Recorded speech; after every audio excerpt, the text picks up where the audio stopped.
Welcome to Season 4 of You're Not Alone with Townsend. On this podcast, I'll be sitting down with guests from all over the world to discuss everything under the umbrella of mental health, diagnoses, sharing stories of resilience, medical advice, and even getting some tips and tricks from licensed counselors. The goal of this podcast is to teach us how to understand others, ourselves, and help spread love and light, one episode at a time. Please make sure to like and follow this podcast, and if you'd like to see the videos of these conversations, hop on over to my YouTube channel, TownsendTmusic YouTube, where you can find the podcast and my latest music. This podcast is run solely by supporters and listeners just like you. So if you'd like to help keep this podcast and project going, please consider hopping on patreon.com/TownsendTmusic to be part of the team. You'll also find extra content and questions with each and every guest. Let's hop in.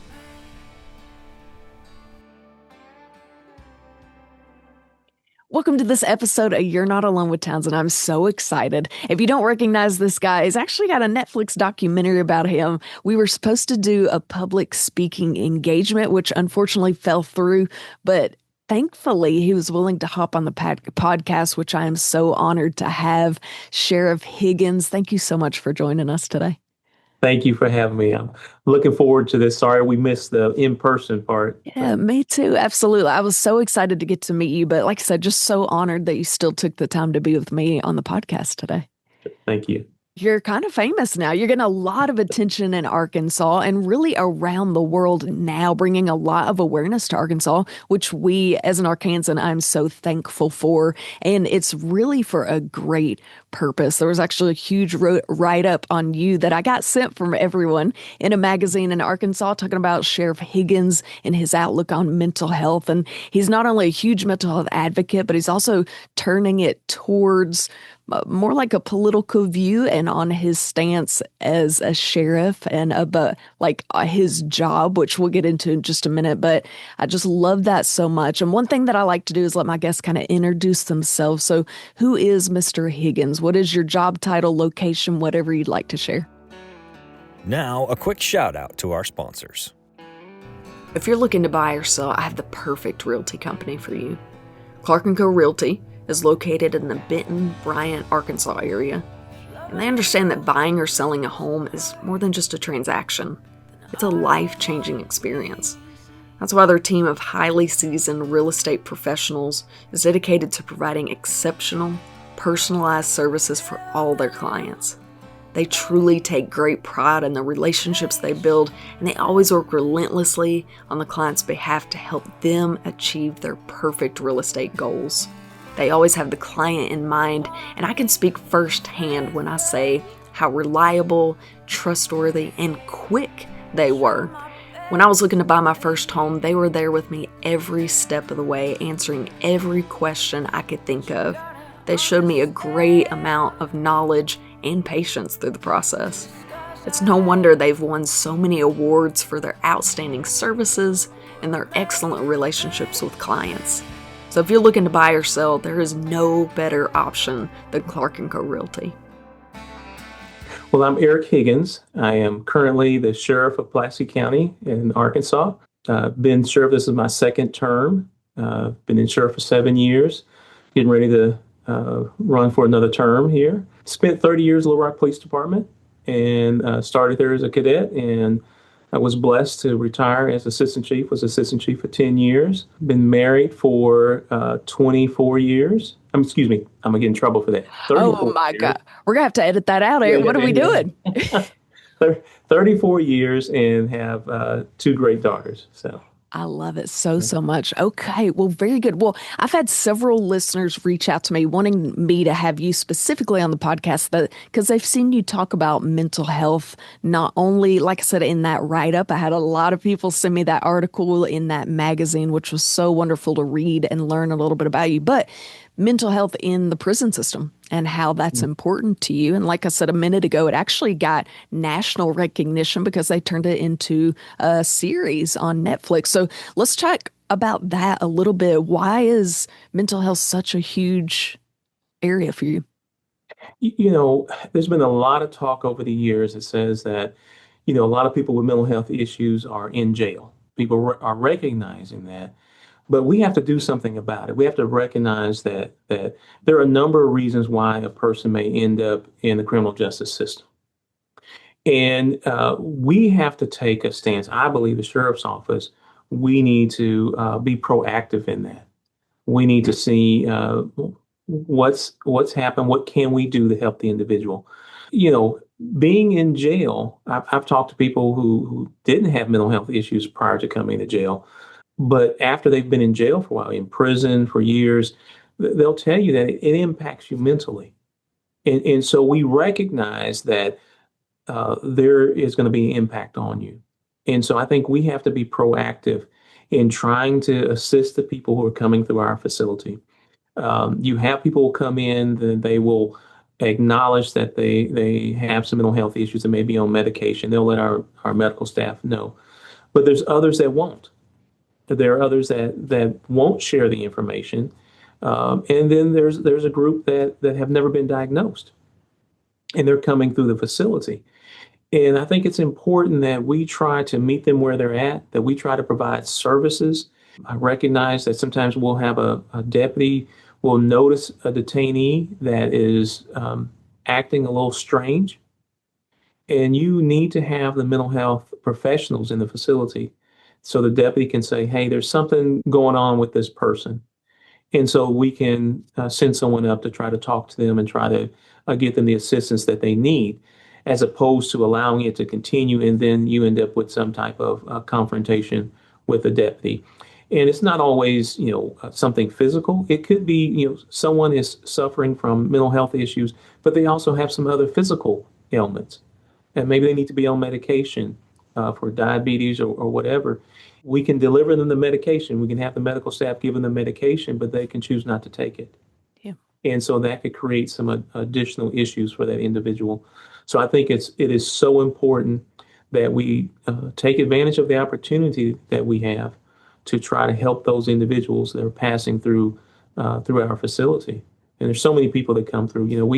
We have a 1,210 bed facility, so that's how many people we can house. Currently, we're averaging about 1,330 in the facility, but we process 14,000 people through this county jail every year. 14,000 people pass through. And so around 75 to 80% of the people who are booked into the county jail are released to the community. And so I think it's so important that we try to help those individuals that we come in contact with. But sometimes it may be the only help that they can get, because they may not have the connection to resources once they leave our facility. So we want to try to address the issue, help them, and then have our medical staff, our mental health professionals that are here, connect them with resources out in the community. Yeah, I love that so much. I think it's really kind of sad, but if you talk to a lot of old school thinkers or very strict thinkers, if you're in prison, you shouldn't have rights, which is a sad way to think. And it's really neat to see people like you coming in and making a change in the system. Like, hey, these are still people. Some of these just happen to be at the wrong place at the wrong time, and they still deserve their rights. And like you said, a lot of them, it could have been due to a mental health issue. It could have been something that was never addressed before. So I love that you're just bringing this to light, really, and giving these people an opportunity. So neat, so respectable. You recently had this documentary showing how you wanted to change the ways prisoners were treated and the way things were handled. What made you interested in this big of a change? Like, you pretty much opened the doors of the cells and you treated them like humans. But they were almost overwhelmed by it. Like they were like, this isn't, hold up. What made you want to do that? I mean, that's a huge change. Well, I mentioned I retired from the Little Rock Police Department in 2015. I got involved with a reentry program. I volunteered with a program helping men and women who are incarcerated come out and be successful. And it was I was volunteering teaching the class with them. And through my interaction with them and asking the students questions, I found out from them that it's difficult to be focused on improving yourself when you're in an environment where no one else is thinking of that. And so they talked about being together in a unit. And I did try to reach out to the warden and try to see if we could move our students into the same unit, the same pod, so they'd have support. That didn't work out for them. The warden wouldn't do that.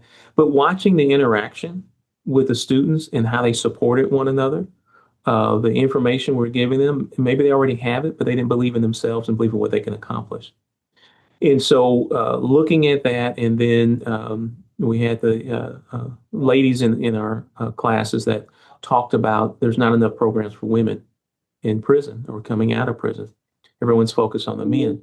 And so, when I had the opportunity to run for sheriff, I said I wanted to bring what I've learned, bring my experience in law enforcement plus the experience in reentry, and merge that together at our detention center.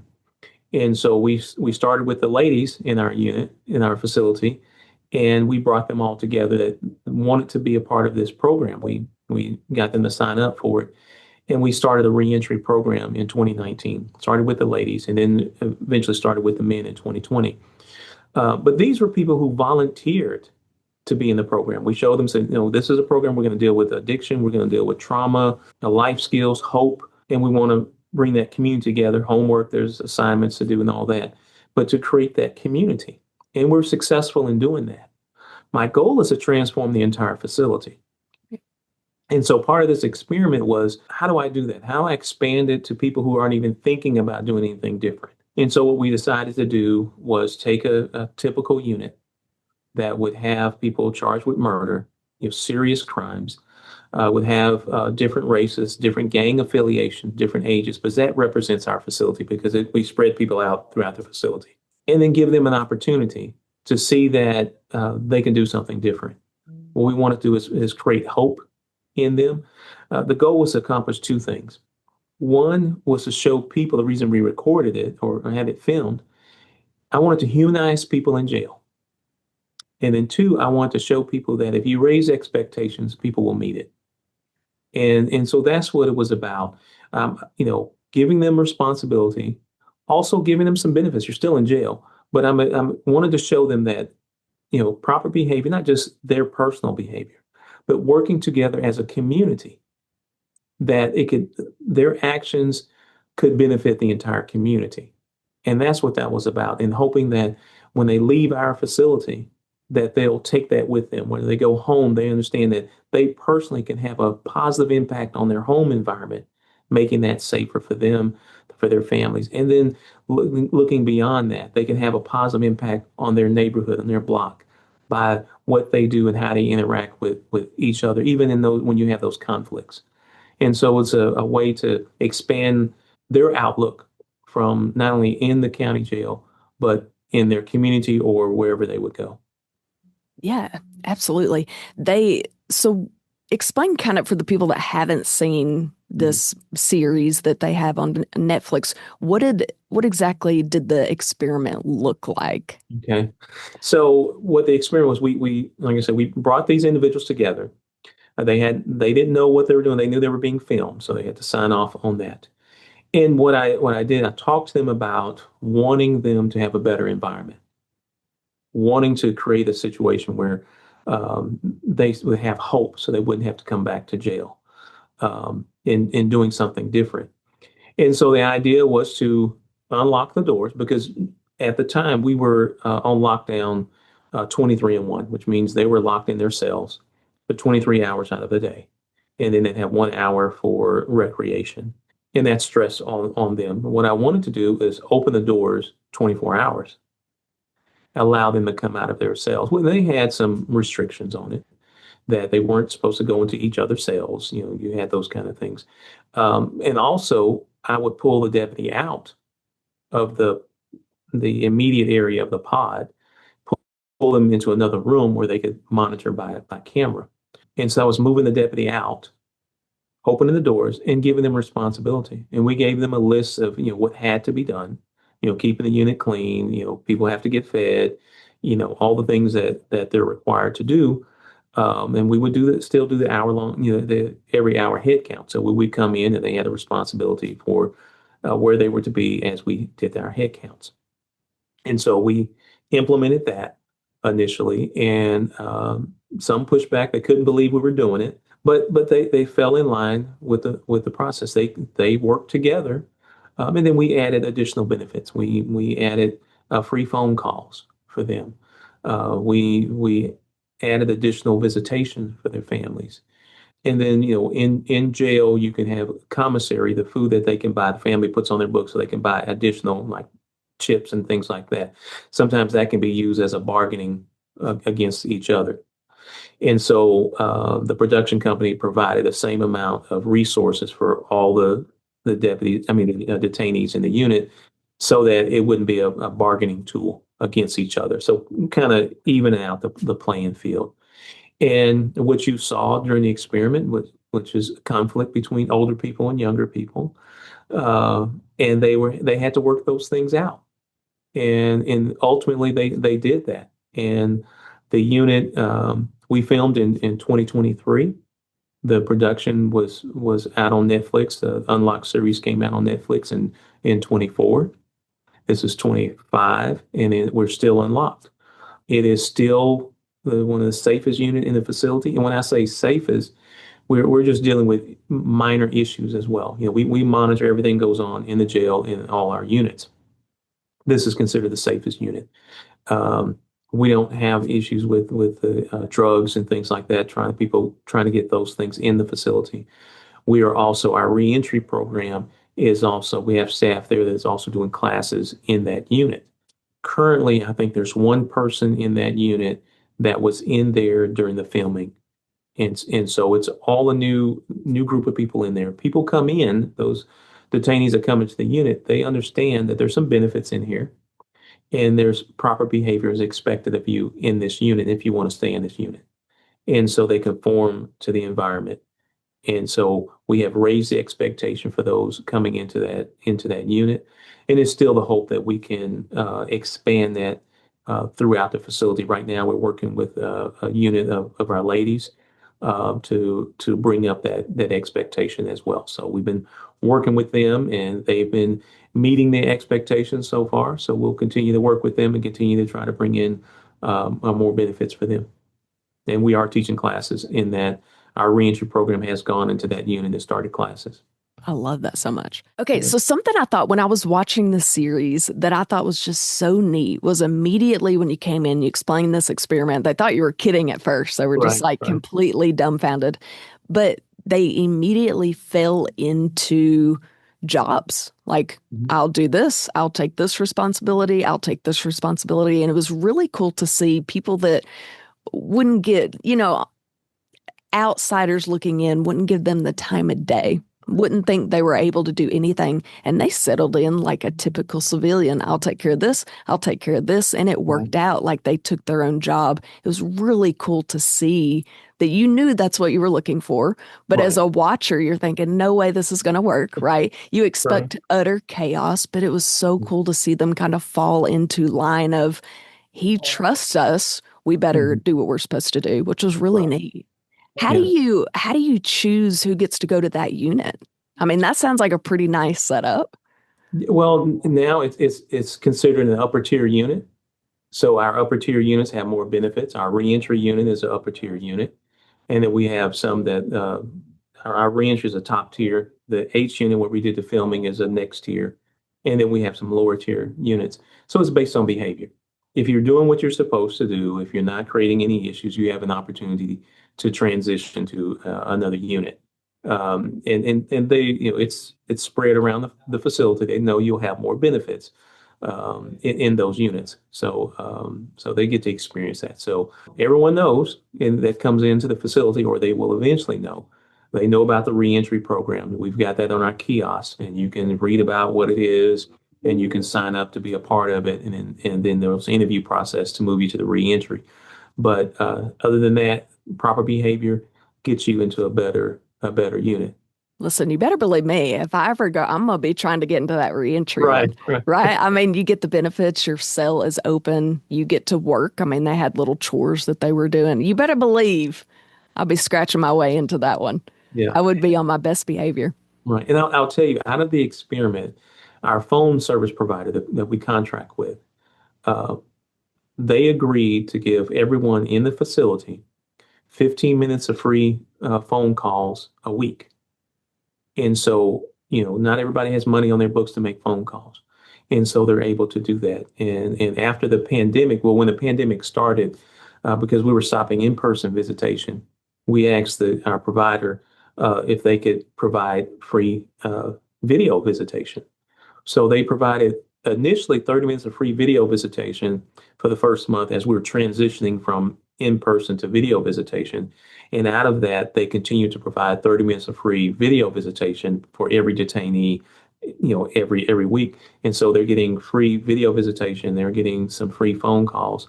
And so, and through the experience, we learned, I know the importance of phone calls, but also during the experience talking to the detainees, you realize that video visitation is great, but you got to schedule all that. And, have a scheduled time for the person to be there and you call them on the video.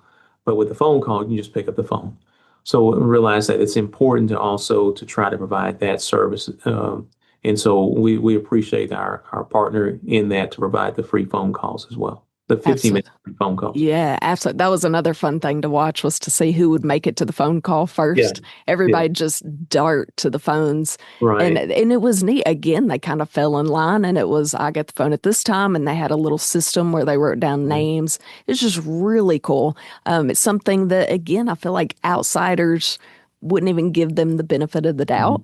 But it was really neat to watch you step up and say, hey, let's make a change, and to see it work. Yeah. It's just so amazing.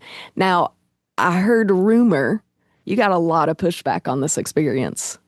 I did. I imagine so, especially in Arkansas. Let's be for real. We're Southerners. People believe in an eye for an eye down here. Right. So what did that look like? I mean, I know in a man of your position, and you have a lot of say, and you've done something that's completely different than what we're used to.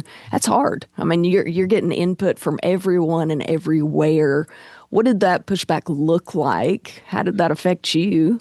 So it's interesting that the pushback came from the county judge coming out when the trailer came out and came out and said this was banging in Little Rock. This was a negative thing for the county. The governor came out and spoke against it.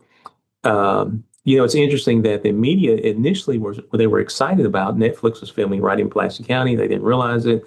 They were excited about it, but then once it turned to a negative, that became the narrative from the newspaper writing articles, every week about it, to the quorum court sending me questions and giving me 10 days to answer 40 something questions about what we did, and then sending me another series of questions to answer. It was really I was disappointed. I'll just be honest. Yeah, sure. In their response, because the majority of them who had the negative response didn't see the series. And so you had an opinion about it. And those who said that I was taking a risk, it was an unsafe environment, all those things, they don't realize that we've been discussing this for over a year internally with staff on how do we do this and how do we do this right. Because safety is very important. They want to force anybody to be involved. People could leave the unit at any time if they didn't want to be there. They understood they were being filmed when they came in. If they wanted to leave, they agreed. They came in when we started. They were in the unit for 2 weeks before we did any production, any of the unlocking the doors, any of those things. So they had an opportunity to say, I don't want to be here, or anytime during the film, if they want to leave, they could have left. So the negative pushback, and I'll say that a lot of it was people didn't understand and didn't even know how jails operate. I told people, and I spoke to the media. I let every TV station meet with me as long as they wanted to on camera, asking all the questions they wanted to ask. I gave that to everyone. Bless you. Bless you. And I told them that, look, if you don't know that fights occur in jail, I'm sorry. It happens. If you don't know, people will try to make hooch in jail, the alcohol. I'm sorry that happens. If you don't know, people will try to figure out a way to do tattoos in jail. Those things happen. So that's real in jail. It's what we can do, how we can change it. How can we change behavior? Also, Pulaski County is one of 3 facilities in the state of Arkansas that is indirect. That's direct supervision, meaning we have the deputies in the unit. Most other facilities, county jails, all state prisons are indirect. So the detainees are in the pod themselves. The jailers or deputies are outside the pod watching through windows or watching by recording, watching cameras. Part of this experiment was, do I want to move to indirect supervision? Do I want to transform this facility and move the deputies out of the unit? Because you look at staffing, you look at the vacancies we have, would it be more conducive to retain people if the deputies aren't in the unit?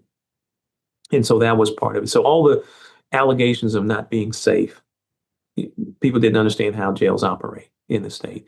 I even got called before the legislative committee, and it was a show.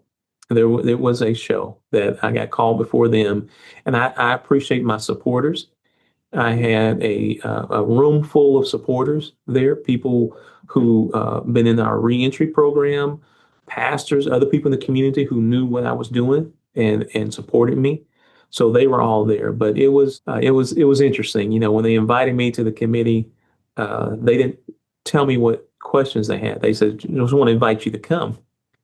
And I asked them what I responded to their emails. What questions do you have so I can be prepared for them? Sure. Well, they had said they didn't have any specific questions, Yeah. but it was interesting, and of course it was live.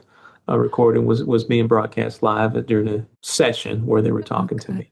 I'm glad to say I missed that. That makes me anxious thinking about. I had no idea all that happened. Oh Yeah. my goodness. Yeah. That makes me, not kidding. I started sweating putting myself in your shoes. That is awful. It was. The thing was that we knew what we were doing. Sure. We wanted to do it in a safe way, and I knew we would succeed. And the reason I knew that is because I've been working in reentry. I volunteered for 4 years. Right. And our reentry program started in 2019. And so I knew that it would take about 6 weeks to 8 weeks for someone to change their focus. And so it's going to take a little time. It's going to be rough in the beginning.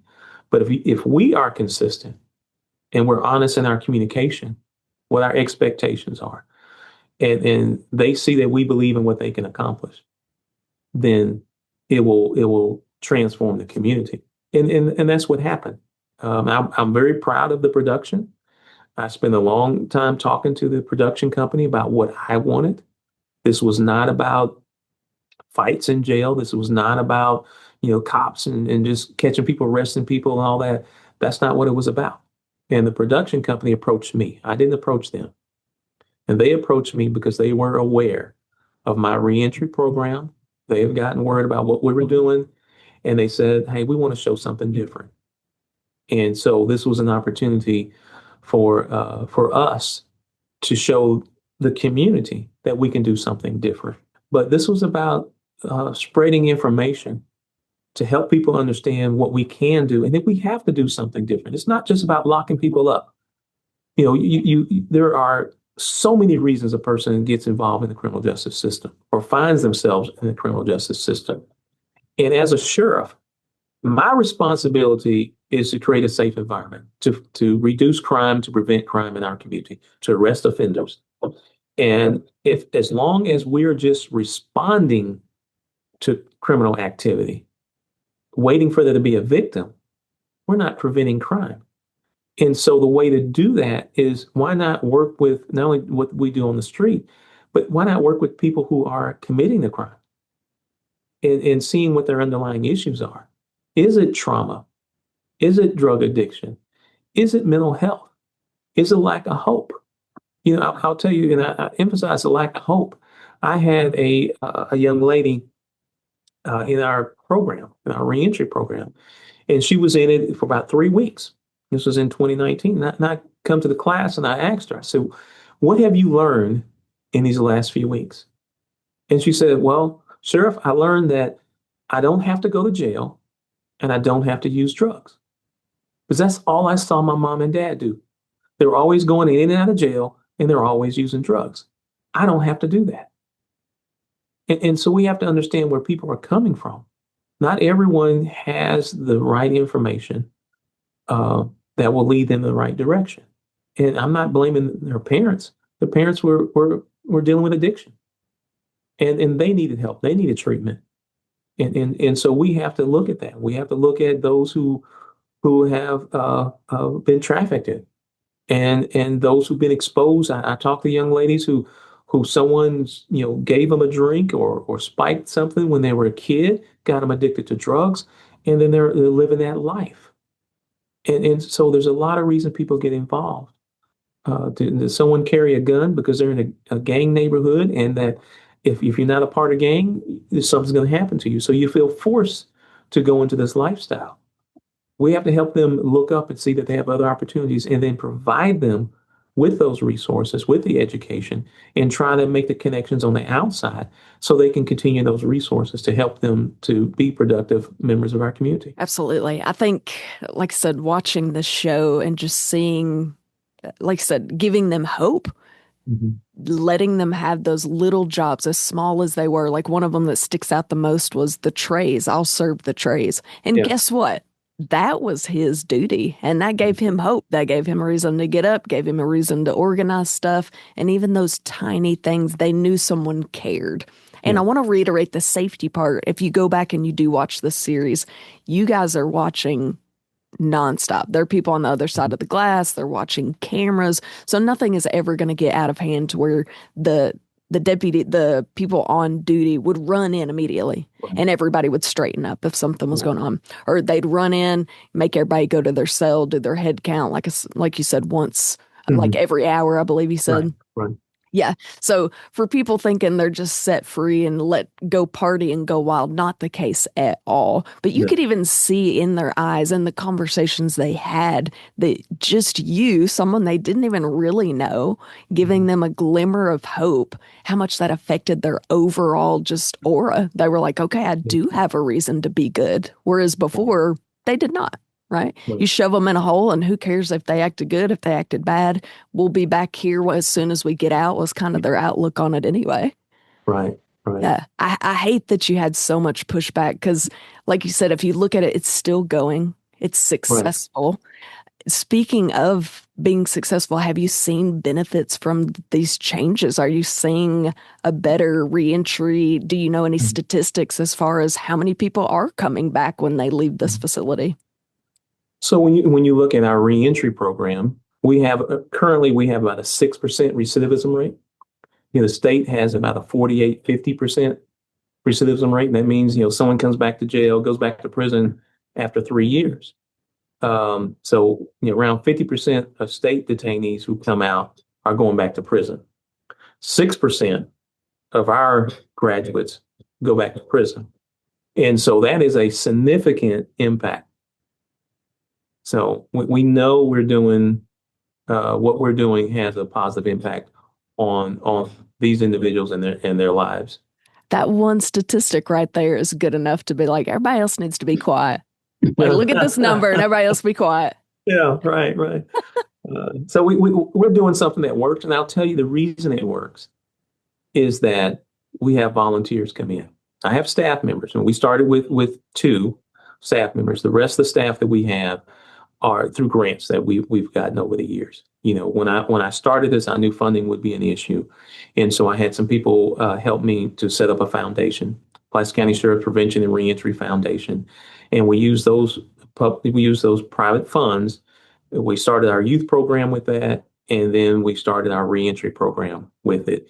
And through that and what we've been doing, we've been able to, with our data, to be able to apply for grants. And since 2019, 2020, we've gotten over $3 million in grants to help support our reentry program.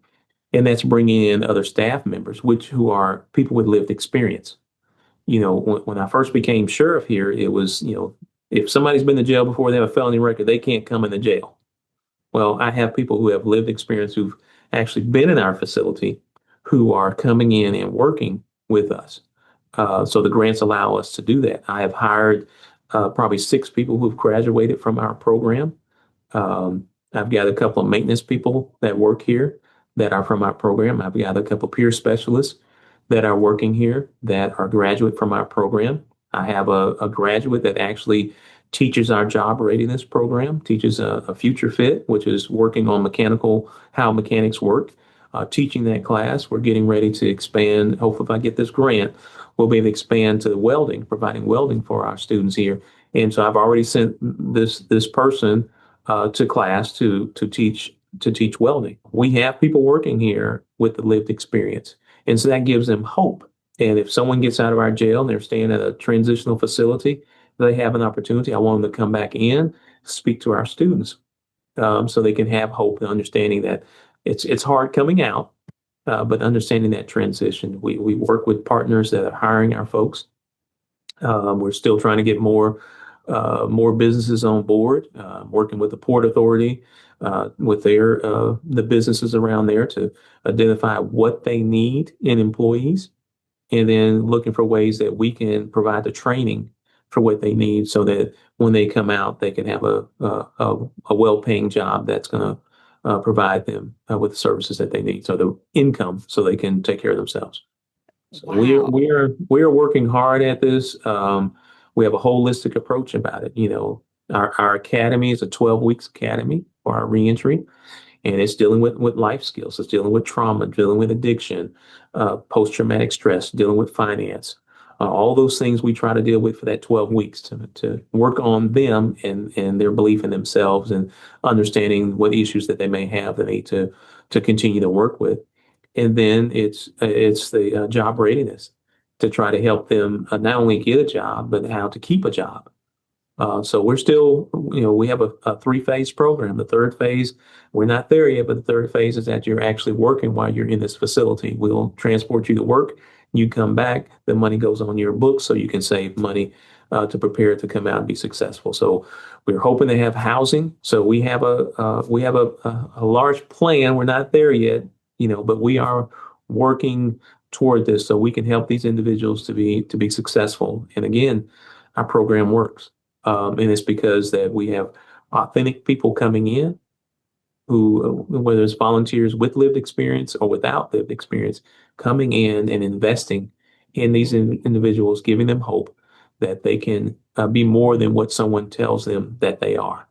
They want to tell them that they're a felon. And I tell them that you may have a felony record. That may be a part of your history, but that's not who you are. And we have to work for who you are and identify what you want to do in life, and so that you can move forward and be a productive member of our community. And I believe that works toward reducing crime in our community. The crime is always a byproduct. Sometimes people look at crime as we got to fight crime, fight crime. Crime is a byproduct. And so of an individual choosing to commit a crime or not for whatever reason. And so when these individuals are coming out and they're not committing the crime, then it makes our community safer. And I know it works. And it's about people investing in people. So cool. I got some people I need you to talk to, change their mind on some things. Yeah, how cool. Like, I love that so much. And I love, of course, obviously, I'm a huge advocate for mental health. I love just helping people help people.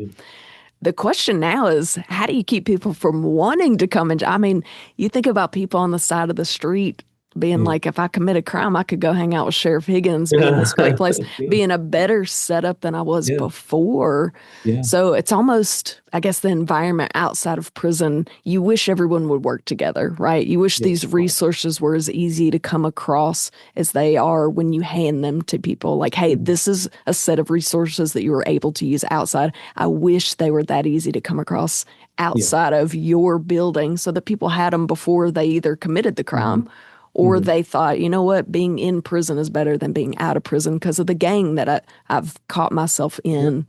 Right. Or you're homeless and you don't have any place to stay. Right. So, and we recognize that for our students who bond out or release before they finish our program, we allow them to come back in and finish their program. We have, we started out, when we started this in 2019, I met with some of the circuit court judges, and I told them I'm starting a reentry program, and I hope to get to the point where we have a diversion. Yeah. And, the response was like, okay, Sheriff, well, good luck with that.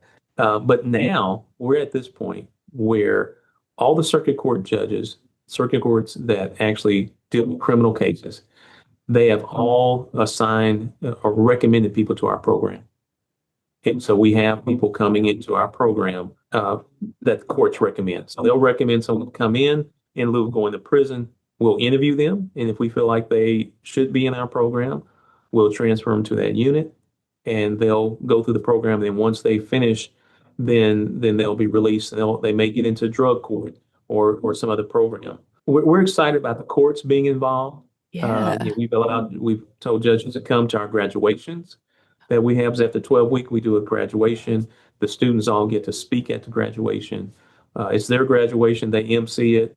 And we'll have a room full of folks. We have our graduates that have already graduated who are out of the facility. They'll come back. The partners that we have, transitional facility partners that we have, treatment partners, they'll come in. We'll have judges come in. Our foundation members will come to the graduation to really support those individuals. I think what I need is more space. Yeah, right. No kidding. Classroom space. I need more space for our programming and providing more job services and training for them. That is just, I'm so blown away by you. Like one guy coming in, and people talk about change, but you actually set the ball in motion, and just so amazing to sit back and watch you do all of these things that people have just talked about. Like you're changing history. Have you thought about that?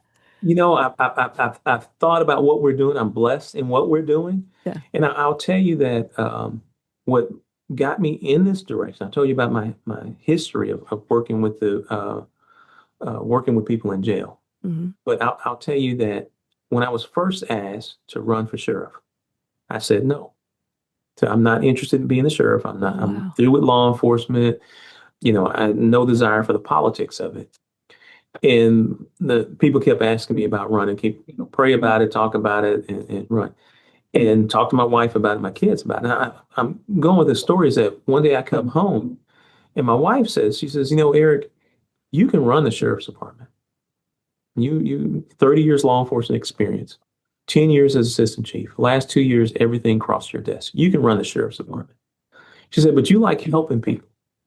And she's recognized I've been volunteering with a reentry program for 4 years, 4 days a week, 3 hours a day, just teaching classes. And so she says, you like helping people. She said, have you ever thought about that detention center? And it just dawned on me when she said that I could take what I've learned in trying to help people incarcerated and take that at a county level Yeah. and transform our facility here. And it's because my wife mentioned it, because Karen mentioned it to me.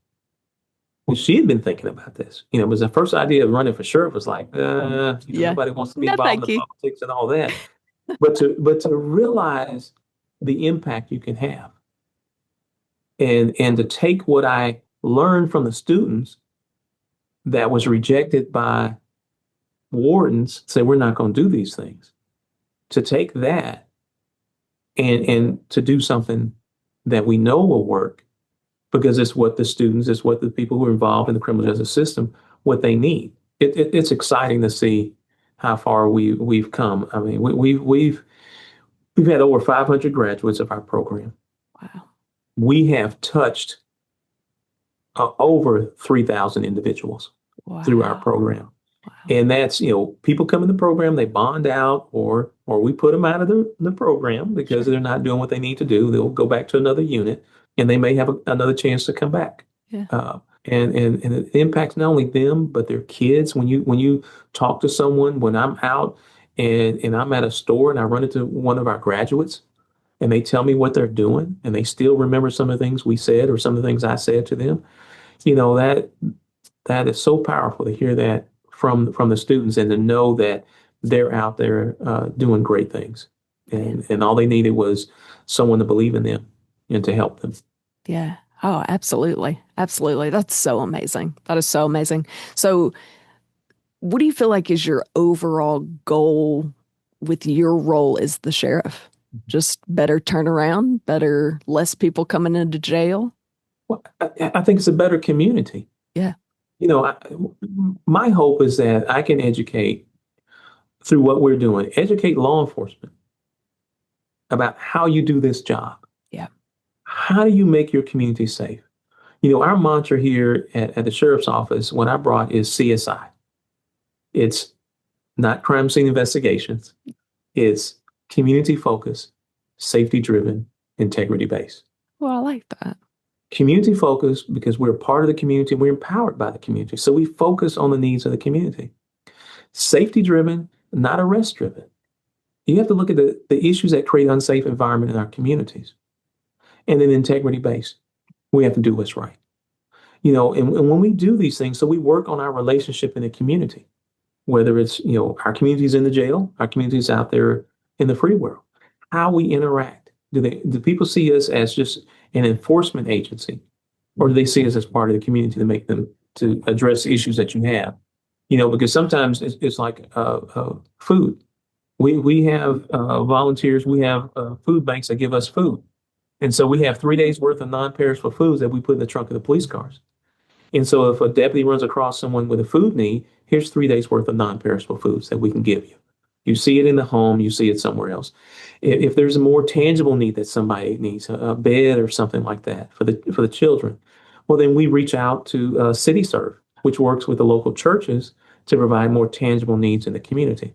And so we're able to reach out when we see those things, reach out to them, and they connect us with a resource that maybe we can bring something to that community, that organization, that church can bring an actual tangible need to that family.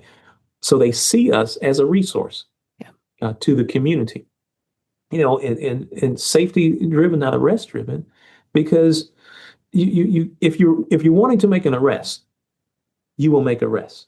Yeah. If you want the community to be safe, maybe you could make arrests, but that's not the best thing for that situation.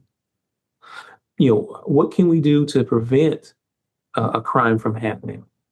And so we're working on looking at that, how we bring resources to the community to address the underlying issues. And then people have to trust us to do what's right. Yeah. And so even our reentry program is called CSI Reentry, because I expect the same things from my detainees. I think you need to focus on your community. Right now, your community is in this jail. This is your community. But you need to focus on that, how you can make your communities better. How can you make your community safer? By working together with each other. And then we actually just do what's right while you're here. And then hopefully you take those things when you leave to do the same thing. And so my hope is to transform the correction system, transform how law enforcement operates, that we provide the service that people really want from law enforcement. We're going to arrest people. We're going to write tickets. We're going to do those things. But we have to do more than that.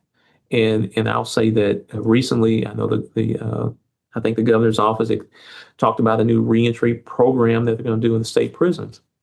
Well, we had one of our staff members went to listen to the person talk about it at a Goodwill graduation, and it did sound a whole like what we're doing. And our staff member made that comment, and the person said, "Well, why reinvent the wheel?" Yeah. So people, hopefully, the state is going to replicate what we're doing. We've offered a couple years ago. We offered the state to let people who are coming out of prison transition to our facility, 7 months before their release, to allow them to go through our reentry program, slow down the release, help them focus on the big issues when they're coming out, so they can be better prepared when they actually go into the free world. That hasn't happened yet.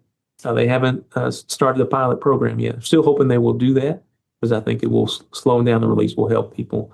So my goal is that we transform how we do business. And with all the negative I received here, I have received a lot of positive from across the country, from Canada, Great Britain, Africa, Australia. I've received from France. I've received a lot of feedback about the positive things that we're doing. So I'm encouraged by those things. Absolutely. How cool. And I want to reiterate how proud of you I am as well. And just so cool as a mental health advocate myself, and giving every human the chance that they deserve, right? And understanding, like you said, it's a byproduct. Most of the time, it's a byproduct of something deeper, and just realizing that instead of just throwing somebody off into an institution and being like, well, you were bad, we don't need you in the community. Just Right. going about it a better way, right? I Right. commend you and just can't thank you enough for that, for sure. Okay, last thing before we wrap it up. What do you wish people knew more about regarding the prison system, mental health? Is there anything you want to wrap it up with that you wish they knew more about? I wish they knew it's worth the investment. That's a good one. I need to provide more mental health services in the jail today. I don't have the services that I need in here, but majority of the quorum court members don't agree. And so therefore, I'm not getting the funding I need for mental health services. So I wish they would understand, can make the connection between helping people. And these are same individuals that if the person is not in jail, don't oppose having some mental health services for them. Right. But you oppose it if they're in jail. Correct. And it is worth your investment, because if you can help these individuals become stable. I mean, and you think about it, a lot of times if someone goes to a mental health facility to stabilize them on their medication, what have you, find out the right medication for them, they may be in there for 14 days right. And then they're released. And we hope they have the support out there. We hope all that happens for them to make sure everything, they can stay on their medication, everything works out. Why not do it while they're here? Yeah. In our facility. Let's help them. Sometimes it's just counseling that a person needs. Others need medication, and you have to regulate that medication, make sure it's the right one. And so why someone's in this facility, they may be on average in here 30 days. I have people here 3 years, but it may be 30 to 60 days that someone's in here. Isn't that a great time to try to help someone and get the right medication, to identify someone that the reason they're involved in whatever they're involved in is because of some issues that they're having. Maybe people are taking advantage of them because of their condition, and they're really not the real culprit. Someone else is taking advantage of them. So why not help them? So that's what I would say. It is worth the investment. If you don't believe it, come down here, walk around. Let me show you what we're doing. Talk to the mental health professionals that we have working here, because they'll tell you we need more people here. It's a 1,210 bed facility. 1,330 we average in here. We process 14,000 people through this facility every year. And I don't have enough staff to meet the needs of those individuals in here. And I just want to say it's worth the investment. I promise you. I'll keep all the data. I'll keep all the statistics. And if you want to see it, I'll show them to you. And I'll guarantee you we'll have a safer facility. We will have people who will get the help that they need. They'll be able to deal. You're in jail. It's stressful already. It impacts you mentally here. But I'll be able to help you and hopefully connect you with the resources when you leave this facility, that you can continue to get the support that you need. Yeah, I love that. I love that. Sheriff Higgins, thank you so much for joining us again. It has been such a pleasure. You're a busy man, so I do not take it lightly that you hopped on with us. Thank you so much. You're welcome. Thank you for the opportunity. Absolutely. Okay, listeners, you can watch these interviews on YouTube at TownsendTmusic YouTube. And then, of course, Mr. Higgins and I, Sheriff Higgins and I, are going to hop over on patreon.com/TownsendTmusic to get a little bit more personal. We're going to step away from the mental health regarding his detainees and the prison and get to know him a little bit more. But you got to hop on there to hear those. If not, we will catch you next time. If you'd like to hear the rest of this interview, visit patreon.com/TownsendTmusic. And don't forget, you can also watch the interviews on our YouTube channel at TownsendTmusic YouTube.